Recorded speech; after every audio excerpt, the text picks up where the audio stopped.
Assalamualaikum warahmatullahi wabarakatuh. Salam semangat buat kita semua.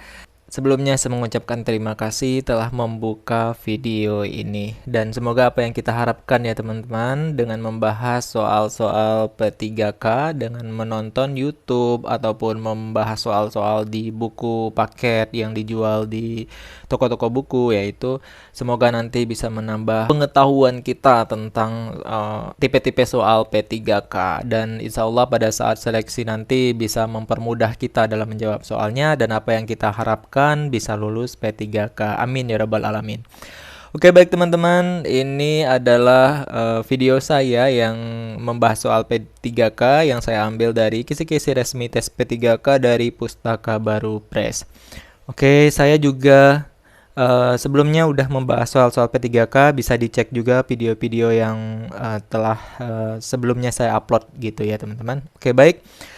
Langsung saja kita bahas soal P3K yang pertama. Oke. Penilaian yang didasarkan pada data yang mencerminkan kemampuan yang diukur. Hal tersebut merupakan prinsip penilaian yang A. Adil, B. Objektif, C. Valid, D. Sistematis, E. Analitis. Oke. Mencerminkan kemampuan yang diukur gitu. Oke, untuk soal nomor 1 kira-kira jawabannya apa ya teman-teman? Oke, untuk soal nomor 1 jawaban yang tepat adalah yang D ya teman-teman, sistematis. Jadi sistematis itu berarti penilaian dilakukan secara berencana dan bertahap dengan mengikuti langkah-langkah yang baku. Jadi untuk nomor 1 jawaban yang tepat adalah jawaban yang D, sistematis. Soal nomor 2. Kegiatan guru dalam melibatkan siswanya dalam mencari informasi yang luas tentang topik atau tema materi yang akan dipelajari dengan menerapkan prinsip alam. Belajar dari aneka sumber, menggunakan beragam pendekatan pembelajaran, media pembelajaran, dan sumber belajar lain. Memfasilitasi terjadinya interaksi antar peserta didik serta antar peserta didik dengan guru, lingkungan, dan sumber belajar lainnya. Melibatkan peserta didik secara aktif dalam setiap kegiatan pembelajaran, serta memfasilitasi peserta didik melakukan percobaan di laboratorium, studio, atau lapangan. Disebut dengan kegiatan A. Elaborasi, B. Eksplorasi, C. Konfirmasi, D. Browsing, E. Contextual Teaching Learning. Oke, dari yang telah kita baca soalnya tadi, kira-kira jawaban yang tepat apa ya teman-teman? Oke, ini prinsip belajar alam ya. Dari beraneka ragam pendekatan pembelajaran, ya, media pembelajaran, kemudian memfasilitasi peserta didik, ya, lingkungan dan sumber belajar lainnya. Nah, ini lebih kepada jawabannya ya, dari soalnya tadi kita udah tahu ya, explore ya, mengeksplor pembelajaran dengan cara mengeksplorasi. Jadi untuk soal nomor 2, ini jawabannya yang tepat adalah yang B ya teman-teman, eksplorasi. Oke, untuk soal nomor 3. Pada kurikulum 2013, model pembelajaran yang layak dikembangkan dalam RPP mengimplementasikan Teacher Centered Learning Model, B. Model demonstrasi, C. Mixed Centered Learning Models, E. Problem Based Learning Model, E. Contextual Teaching Learning. Oke, pada kurikulum 2013 model pembelajaran yang layak dikembangkan dalam RPP mengimplementasikan. Oke, untuk nomor 3 ini jawaban adalah ya, untuk soal nomor 3 jawabannya adalah D, Problem Based Learning Model. Oke, untuk nomor 4. Dalam kurikulum 2013, penyusunan kurikulum dimulai dengan menetapkan SKL berdasarkan kesiapan siswa, tujuan pendidikan nasional, dan kebutuhan pembelajaran. Setelah kompetensi ditetapkan, kemudian ditentukan kurikulumnya yang terdiri dari kerangka dasar kurikulum dan struktur kurikulum.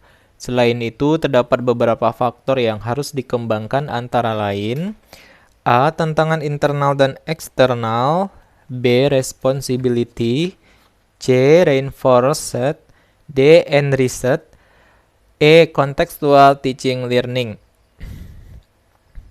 Oke, untuk nomor 4 ini jawabannya adalah A ya teman-teman. Jadi tantangan internal dan eksternal.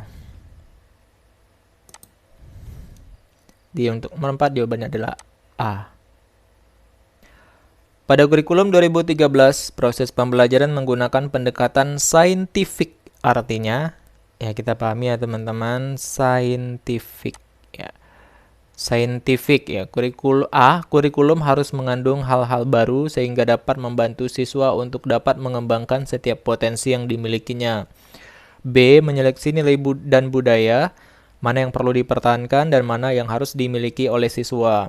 C. Pembelajaran dan yang mendorong siswa lebih mampu dalam mengamati, menanya, mengumpulkan informasi, mengasosiasi atau menalar, dan mengkomunikasikan. D. Mengembangkan kompetensi dasar berdasar pada prinsip akumulatif, saling memperkuat dan memperkaya antar mata pelajaran. E. Lingkup materi lebih luas. Oke, untuk soal nomor 5. Ya, untuk soal nomor 5, jawaban yang tepat adalah saintifik ya teman-teman. Jadi saintifik ini lebih ke jawaban yang C teman-teman. Pembelajaran yang mendorong siswa lebih mampu dalam mengamati, menanya, dan mengumpulkan informasi, mengasosiasi atau menalar dan mengkomunikasikan gitu. Oke, untuk soal nomor 5 jawabannya adalah C. Oke, lanjut soal nomor 6 ya. Salah satu faktor yang mempengaruhi perkembangan intelektual peserta didik adalah equilibrium, yaitu nomor 6 equilibrium yaitu A. Pengaruh sosial, B. Proses pengaturan diri, C. Proses kematangan pribadi, D. Lingkungan fisik, E. Lingkungan keluarga. Oke, ya. Jadi jawabannya apa teman-teman? Salah satu faktor yang mempengaruhi perkembangan intelektual peserta didik adalah equilibrium, yaitu ya nomor 6 jawabannya adalah B ya teman-teman, proses pengaturan diri. Jadi equilibrium yaitu proses pengaturan diri. Oke, nomor 7. Salah satu contoh kegiatan guru dalam kegiatan elaborasi dalam komunikasi pembelajaran dengan para siswa yaitu kegiatan elaborasi dalam komunikasi pembelajaran dengan para siswa yaitu A. Memberikan umpan balik positif dan penguatan dalam bentuk lisan, tulisan, isyarat, maupun hadiah terhadap keberhasilan didik. B. Memfasilitasi peserta didik melakukan kegiatan yang menumbuhkan kebanggaan dan rasa percaya diri peserta didik.